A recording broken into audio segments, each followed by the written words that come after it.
Welcome to Horror Year, where every story is a journey into the unknown. If you're brave enough to face your darkest fears and uncover the most chilling tales, you've come to the right place. So, dim the lights, turn up the volume, and subscribe to Horror Year. Your journey into terror begins now. Salutations, pals. Zain, an ambulance driver, submitted us the story for today from Karachi. On this subject, we were already thinking of telling a narrative. We are discussing the well-known Karsaz bride. An endless number of accounts of this story can be found on the internet. One item that comes up frequently is the sighting of a bride exploring the area after 2 in the morning. There are reports that between 3 and 4 a.m., a girl has been spotted sitting on the stairs next to the pumping station on the left side, right after crossing the Karsaz bridge. Let's hear Zain recount the tale in his own words. That was 22 years ago. At the time, I was 20 years old. In addition to driving, my father's health had begun to deteriorate. He found me a job as a driver at the same place he taught me special driving techniques. I had a lot of problems at first, mostly since I worked the night shift. We originally operated in the vicinity of eerie.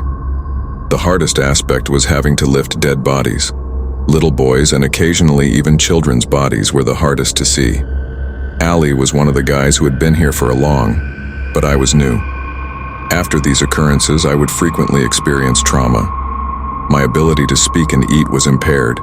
My heart was profoundly affected by the rigid corpses and the distraught relatives. I used to glance at their faces and occasionally see smiles, other times concerned emotions. The severity of death and the frailty of life were evident at every accident scene. Despite my delicate and kind temperament, I never wavered in my commitment to my career. I got used to it eventually. Ali, though, was more or less uninterested. Being the sole earner in his family, he was quick and astute, but he still gave me consolation and made an effort to go on. When I finally learned why he was constantly ahead, it was a really painful moment for me. In a crowded market, there was a bomb explosion. Fear and screams pervaded the atmosphere. Ali and I raced to the area in response to the emergency call. Running around, we were saving lives with our colleagues. Adrenaline is high in these circumstances. We picked up a man in our 3rd round. His eyes are still in my memory. I will always remember them. They contained life's final vestige. His voice was a little off. To hear him, I leaned in. "My children are very young," he muttered, possibly in his final breath. My hand was seized by him. I hurried to the driver's seat, sped off with the ambulance, and swiftly comforted him before releasing my grip. Attempting to offer medical assistance, Ali sat at the rear. I briefly turned to look behind me and saw Ali putting something in his pocket. At the moment, my mind was unable to comprehend it. The man passed away en route to the hospital, though. We'd been there when his family came. We were assigned the responsibility of moving his body from the morgue to his residence the next day.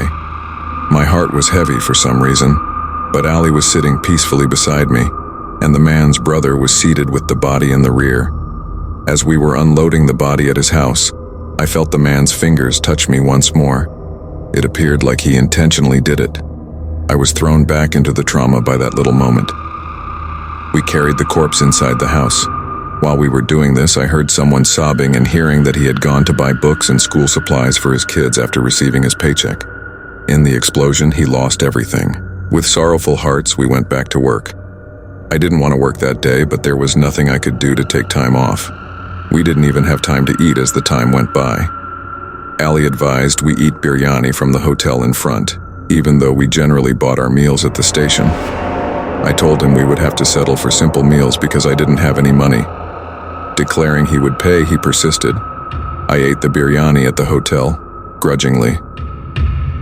Bundles of 1,000-rupee notes astonished me when Ali opened his wallet to make the payment.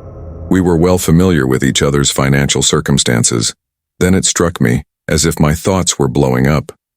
Ali's actions became clear at that moment. Right then and there, I grabbed him. Although he was initially shocked, he soon denied everything. But his time to conceal was limited. Who knew how long he had been doing this? He was forced to return the money after I reprimanded him. In all, 25,000 rupees were involved.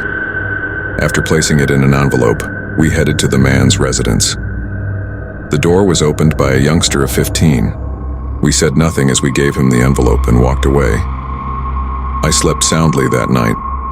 I cut any contact with Ali after that and asked to be moved.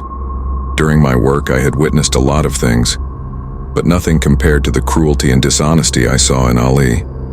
I was given the job of working with a young boy named Faisal. He carried his father's pen in his pocket and was a good, innocent child who talked about his late father all the time. Despite his circumstances, he was unable to follow his love of studies. I got to trust him slowly. Because he addressed me as Brother Zain so frequently, it became his way of saying hello. We got a call one evening to come pick up an unclaimed body. The deceased woman's eyes were discovered open and still open in her home. I wrapped a sheet around her. We left late because of various police-related legal requirements. Nearly 1 in the morning, I believe. I was silent, and I was driving quickly with Faisal. Something felt like it hit our car as we were driving along Karsaz Road. We both struck our heads on the roof when the automobile gave way abruptly. Even the back body toppled off the stretcher halfway through. I brought the car to a complete halt right away. When we went outside to investigate, nothing was there. The jolt had no obvious cause. Faisal checked everywhere and stated, "Brother Zain, there's nothing here." However, what he missed, I saw. I noticed a girl across the street dressed like a bride.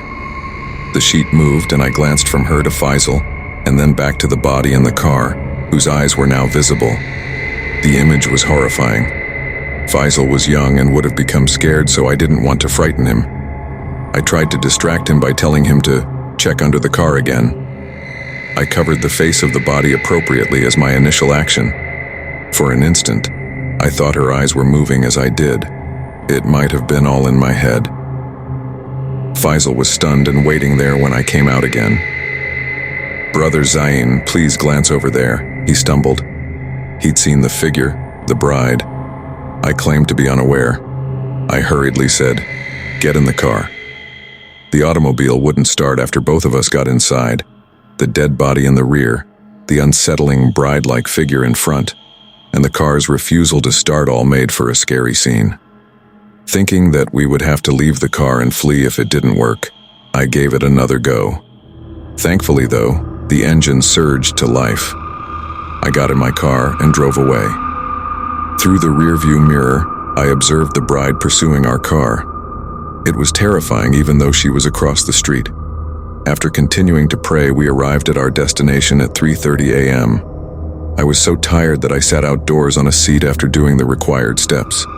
With his head lowered, Faisal sat next to me. "Faisal, what's wrong?" I inquired. "Thank God we made it out of there unscathed. We have no idea what challenges lay ahead for us. This is just a part of life."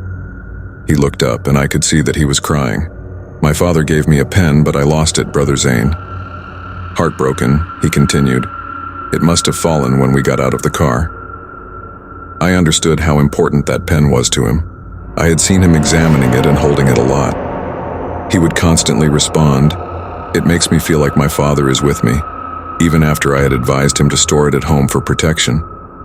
That was when I made a really felt choice. I urged them to hurry up. "Let's find it by going back."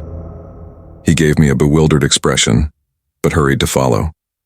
After stopping earlier, we hurried back to Karsaz Road. It took me a little while to find the pen sparkling on the road. "That's it," I responded, reaching up to give it to Faisal. Once more, tears filled his eyes.